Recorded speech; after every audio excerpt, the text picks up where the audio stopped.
She went from being the center of attention in women's professional basketball to the center of a global power struggle. 2 years after she was first detained in Russia, Brittney Griner is sharing new details about her time in prison and the fight to free her. It's all in her new book, Coming Home, which is out tomorrow. Amna Nawaz recently met up with Griner at the YMCA of Greater New York for a rare TV interview. No, short.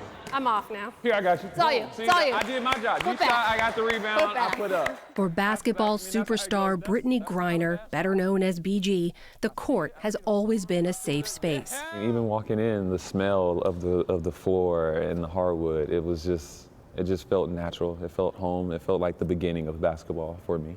Born and raised in Houston, Texas, Griner was a breakout star at Baylor University, dunking her way to fame and a pro career with the Phoenix Mercury, 6 WNBA All-Star appearances, and 2 Olympic gold medals.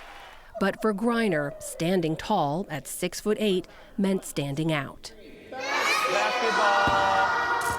You talk so openly, so honestly in your book about what it took to get you comfortable in your own skin. Mm-hmm. You wrote, "When you're born in a body like mine, a part of you dies every day. With every mean comment and lingering stare, you're the biggest person in the room, but you're also the loneliest." Mm-hmm.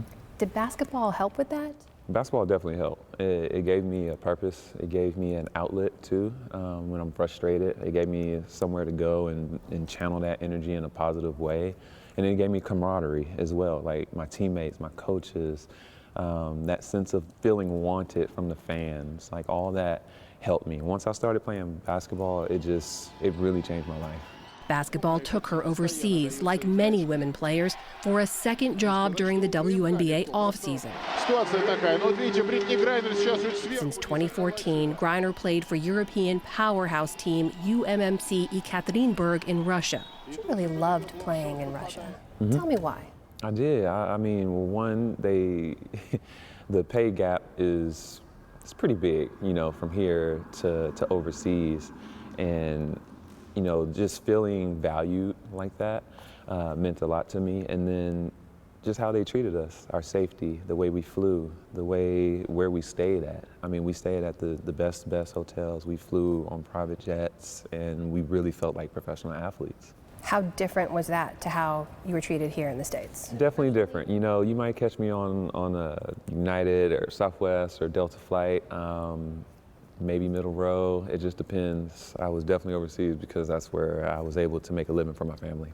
The State Department says it's aware of the arrest of an American citizen in Moscow. Everything changed in 2022.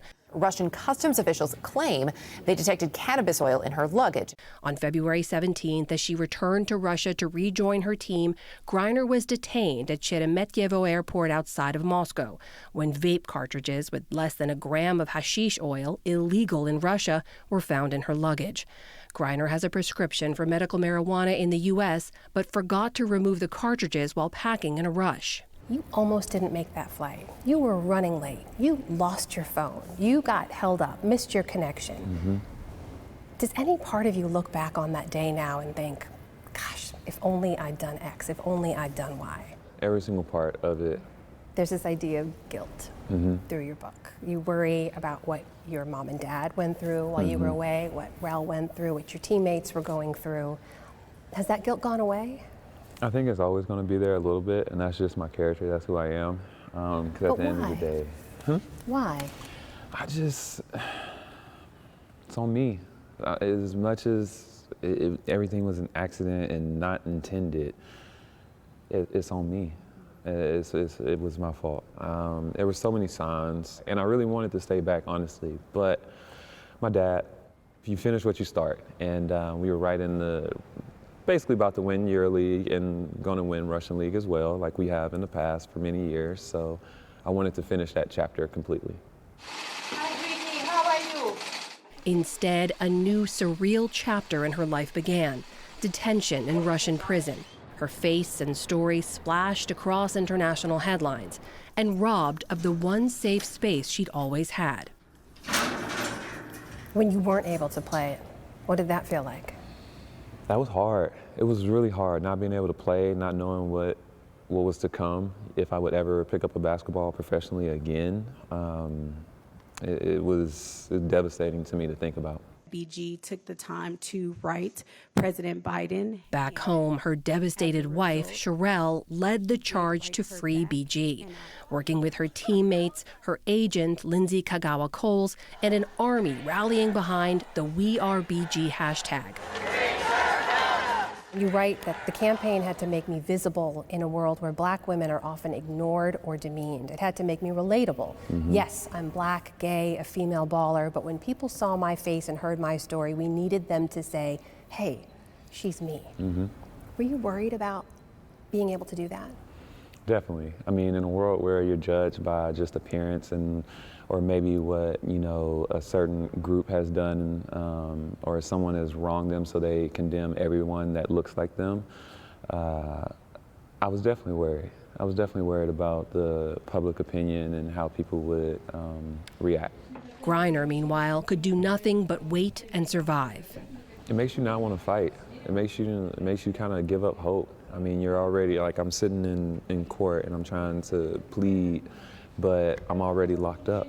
I'm already in a cage. I feel like I talked about feeling like a zoo animal, especially how the guards would come and just open the little peephole to see me, and then I hear the snickering going down the hallway.